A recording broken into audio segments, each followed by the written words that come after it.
I'm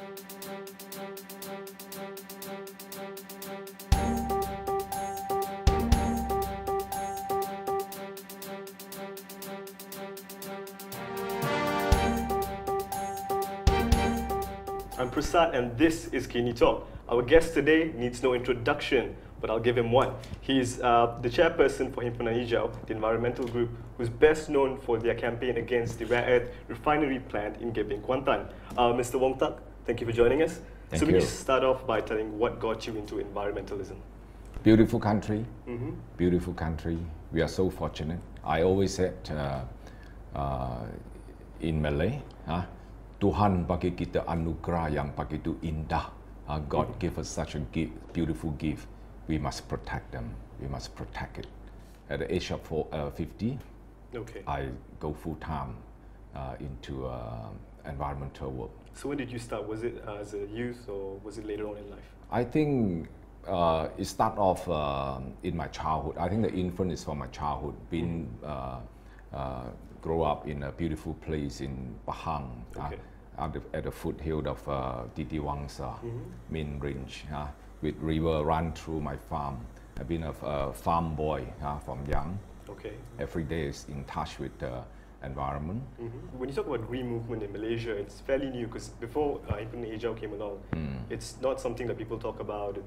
It's fairly, you can say, foreign to us, that fighting for the environment. So how did you get the support you got with Himpunan Hijau?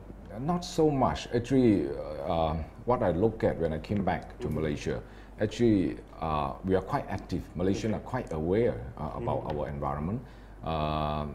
There's many organizations out there are quite active into promoting environmental awareness and environmental education. Involved with a lot of environmental activity, just taking a different approach. All this while, they are very patient, dealing with the environmental issue. Of course, they are in this country. We are dealing with a system already. Administrative system that face so much problem to a state of almost in a bankrupt and collapsed state. With that situation, you are forced to choose a different route. So you felt you needed to take a more proactive. That's right. way. That's right. And for those groups and NGOs out there working on doing a lot of good work in environmental education and environmental awareness program, I have great respect for them. I would like to see them continuing doing their work. But for me, I have chosen a different path, bring the people out on the street. You know, we have Himpunan Hijau. We take a tough approach to ensure things can stop now. You know. So you feel that if you want to pressure things in terms of environment, you think this is the way to do it? In this situation, we have no choice. We are fighting with time. You know, the destruction is too serious. So how were you able to reach out to such a big number of people? I think the society have changed. I always tell people, I'm an ordinary person. Nothing to do. All this, the movement go into this stage. It's not about my leadership skill. I think it's more like the society have changed. The political climate and landscape have changed. Also part of the support Himpunan Hijau is getting is from young people. Do you think that's unusual? That is not unusual. Young people are definitely more aware of the issue of environmental issue now, with the internet information, with so much information out there. But did you have to push for that? Because before this, you don't see young people being that involved in environmental issues. So for you to be able to achieve that, did you do something different? I think young people also want to feel that they are responsible citizens. They know that we are doing for them. I think they come to the realization we are doing it for them, and they have come to the realization it's their responsibility. In the green movement, what I observe is really a broad range of age group are all coming out. You know, I think that's healthy, very healthy. So speaking about the Linus plant in Gebeng, because at first your opinions are very strong, and you even said that you would actually burn the plant and all.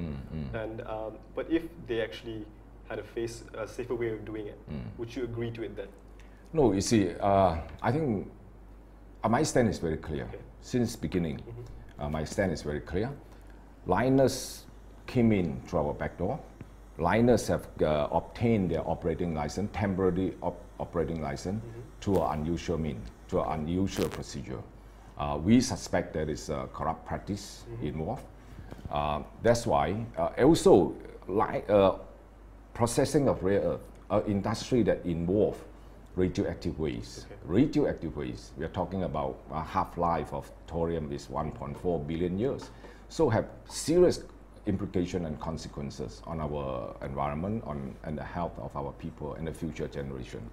So operation of such, industry of such, no way should be allowed to operate under temporary license.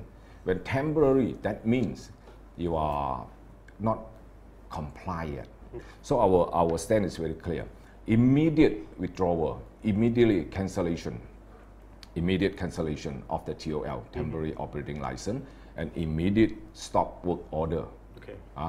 My stand is very clear.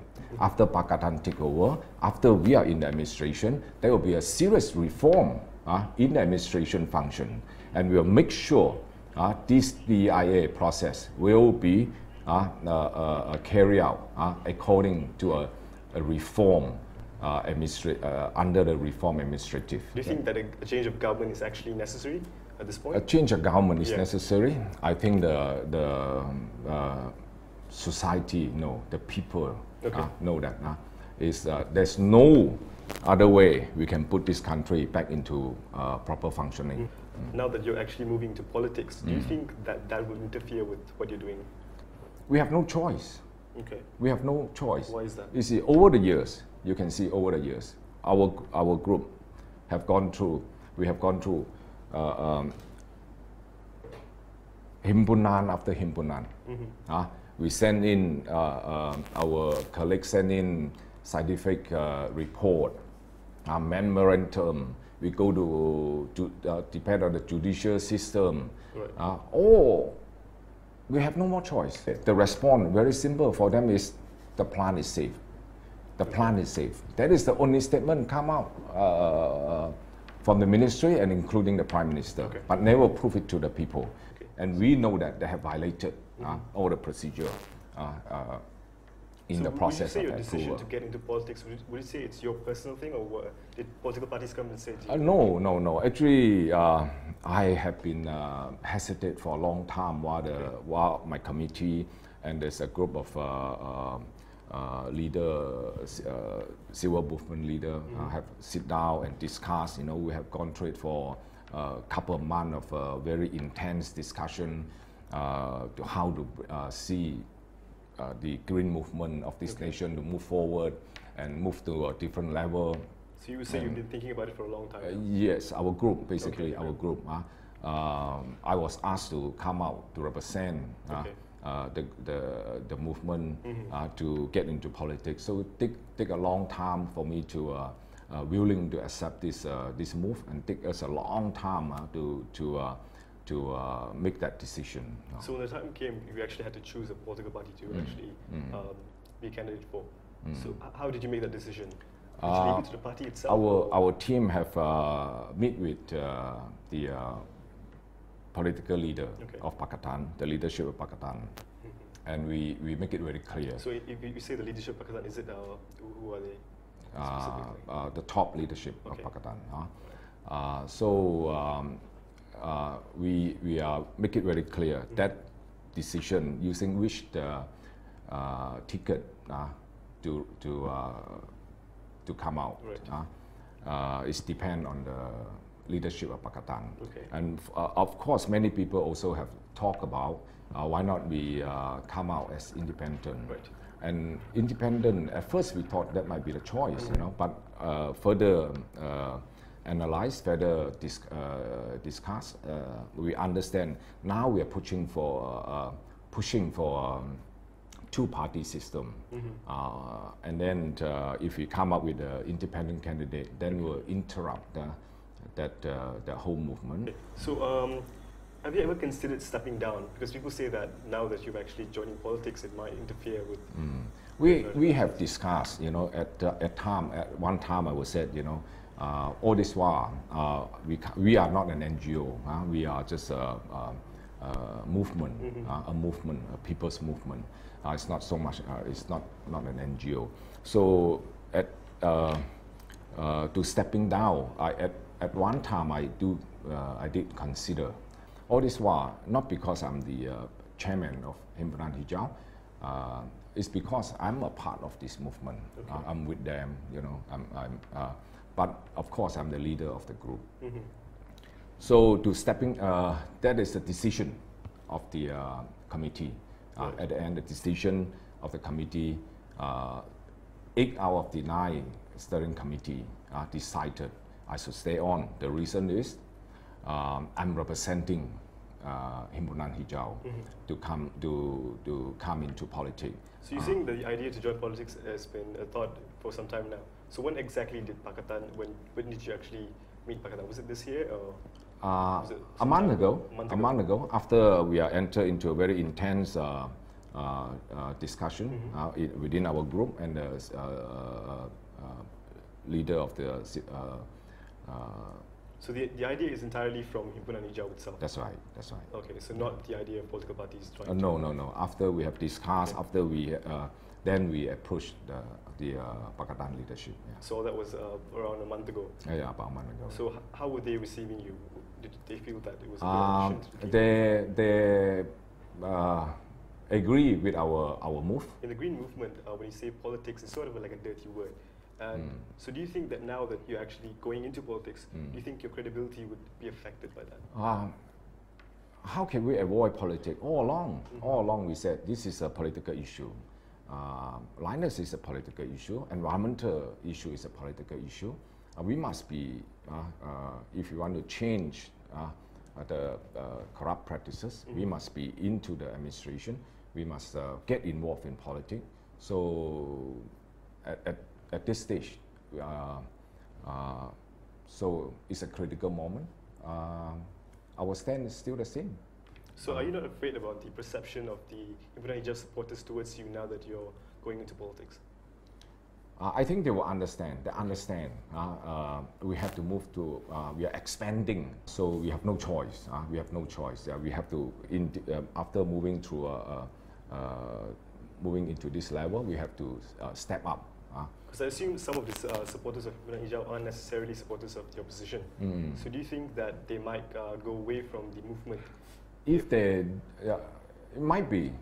There might be some young people, very idealistic young people, would like to see a very pure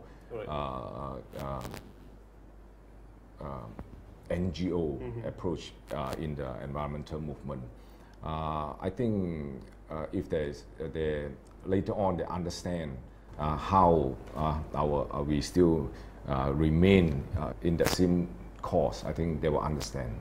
So what happens after Linus? Let's say if you guys are successful in closing it down, how do you remain relevant after that? Yeah, at this moment we are already planning out. Win or lose doesn't matter. More important is after that we will focus on setting up a green institution for sustainable development. That this institution will be a place, a platform where expertise, local and foreign, can come together and develop a formula, develop a direction for the national development. Well, let's talk about the Bentong seat which you would be contesting in. It's known to be a MCA stronghold, and the Health Minister, Dr. Malai, is known to be a local favourite. So how do you think you're going to surpass that? We are going into Bentong, not because we want to challenge Dr. Malai alone. Going to Bentong, we have see the corridor, the green corridor, along the whole green corridor. And Bentong is a focus, it's a critical area for us in the whole campaign. We understand it's an area, it's a stronghold for MCA. We want to go in to this area. Basically, we want to